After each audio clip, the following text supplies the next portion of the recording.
My name is Supe. It's good to see you. I'm out in the woods, and I may try this in a few different spots, so, we'll see how it goes. I just wanted to say hi. How you doing? I hope you're alright.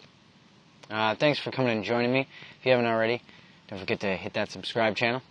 As we get into the warmer months, hopefully I'll be doing more fun things like this.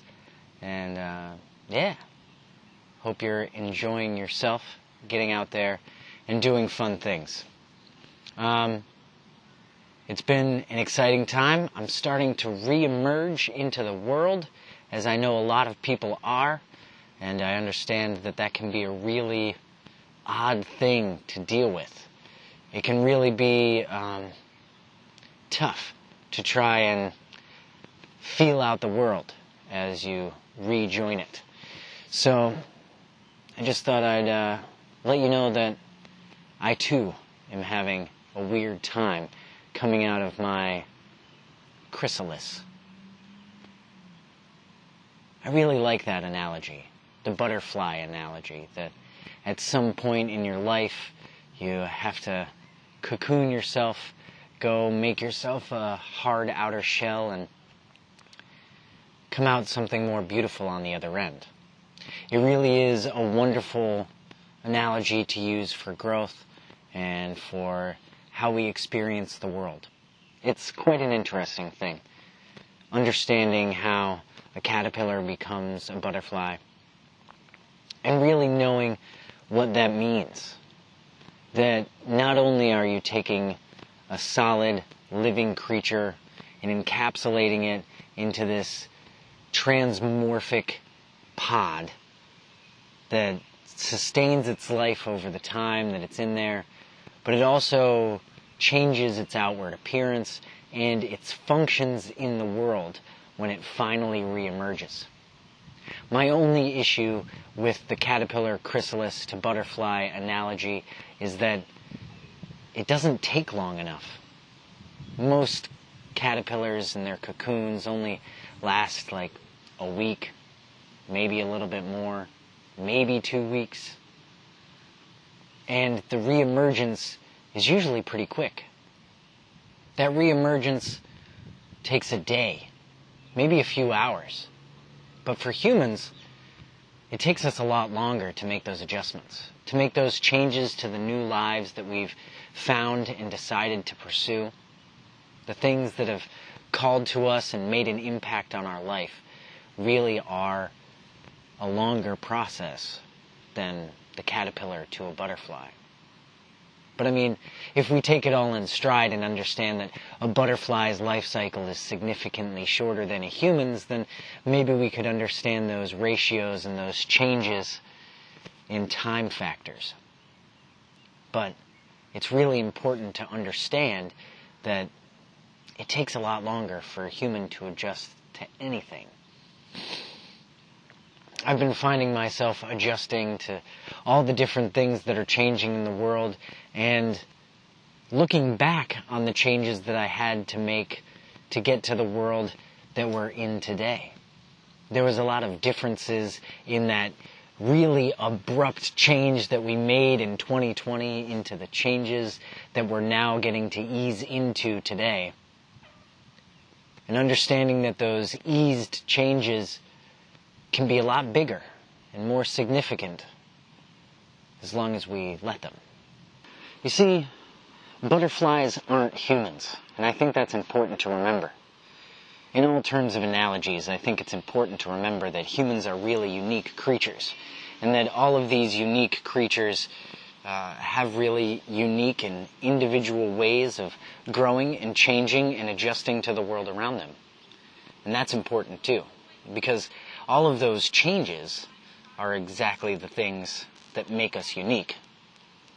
I think that the human experience, being so visceral to us as humans, makes it seem more real. But the changes that animals and insects go through is just as important. And actually, a lot of times, those changes can impact us directly. A few weeks back, I got myself some poison ivy. all up my arm. It looked like I got stung by a jellyfish. It was pretty intense. But what I understood was that it was just a reaction that I had. As I researched more and more to figure out how my body was going to adjust and change over the healing process, I found out that a lot of other animals aren't affected by poison ivy or poison sumac or poison oak, and that there are even birds out there that use it as food sources, and that there's animals that use it as protection against other animals, which was just amazing to me. Here I was with swollen rashes up and down my arm, and there were animals that literally lived in the stuff and lived off of it. I thought that was pretty amazing. It made me wonder how many times a caterpillar made a chrysalis on a poison ivy branch. It's really interesting to think about. How the sustenance that we use, the things that we eat, vegetables, meat, however your diet is, they make such an impact on us. And all the things that we eat and utilize, they really do make a difference. They change the way that our body functions. And the more consistent our body is with processing certain foods, the more our body can thrive and grow appropriately. And how all of those things can individually change how our mind and our body works. The input directly affects the output. It's kind of like the wind that you hear blowing over the microphone is going to change how I have to make this sound. So I apologize for that. But I'm really enjoying being outdoors. I'm really enjoying taking in the scenery, exploring new places, and becoming a part of my environment in a different way than I've been able to for the past year. And looking back on it, more than a year. I've spent a lot of, at least the past decade of my life, indoors at night. Thriving in a certain way that I could in that environment, but finding myself now thriving somewhere else. It doesn't mean I'm not going to go back to that awesome nightlife and be a part of it once again, because I definitely am, and I can't wait for it. It's going to be amazing to see some of you out there. But the life that I'm living now, I'm enjoying things a bit differently. And enjoying things differently is really important. And I think understanding how all of these things connect together and how the growth of me throughout time is going to change what my future holds as well. You see, a big important part about how you are in the past is how you can be in the future. And I think when we're talking about change, it's really important to understand that, but really easy to forget. You see, a caterpillar does resemble a butterfly. A little bit. I mean, in form, there's a lot of similarities. In function, very different. I mean, you're going from eating leaves and vegetative matter to searching out nectar. Some of the sweetest, greatest things in the world. I was hanging out with a friend today. We got down by the water, and there was a little rose-like flower. And he decided to pluck one up, and he had me smell it. It was really amazing. It smelled so fragrant. It was so pungent. I really enjoyed it. And I really appreciated that he showed that to me, because I never would have stopped to smell the seaside rose. I was out playing on a course the other day. I've taken up disc golf lately. And as we were walking down one of the paths, one of those trees was in full bloom. Beautiful little white flowers. And I could smell it as the breeze came by. It's pretty amazing. Nectar is an amazingly powerful piece of our environment. And it's so important.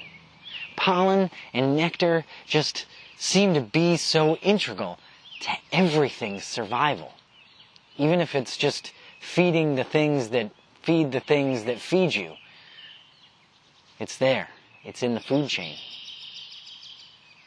And that little butterfly sipping on the nectar of a flower. What an amazing thing to get to experience. Finding a caterpillar crawling along a log or in some of the bushes. What an amazing thing to be able to see and experience. I remember as a child, I caught some caterpillars and I tried to raise them. I was successful with a few of them. But one of the most amazing things about it was that moth, that butterfly, coming out of its cocoon. As it broke the chrysalis open, it sounded like wood snapping, like something was breaking in my room physically on a large scale. But here it was, just this small little thing, making all that noise. So, I'm out here today, experiencing the world in a different way than I have for a long time, trying to take it all in, sharing a little bit of it with you.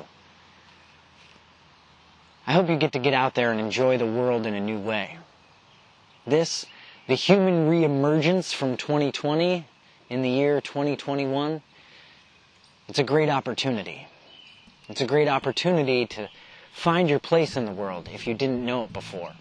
And if you did know your place in the world, maybe it's time to take a new look at the whole thing. Adjust that lens and see if you don't fit in another way. See if this world has created a different experience for you to find and imbibe upon. Don't forget to drink your water either. Thanks for hanging out with me. My name is Supe, and I appreciate you being here. Don't forget to share the video, click that subscribe button, and keep checking back. I promise, there's going to be more.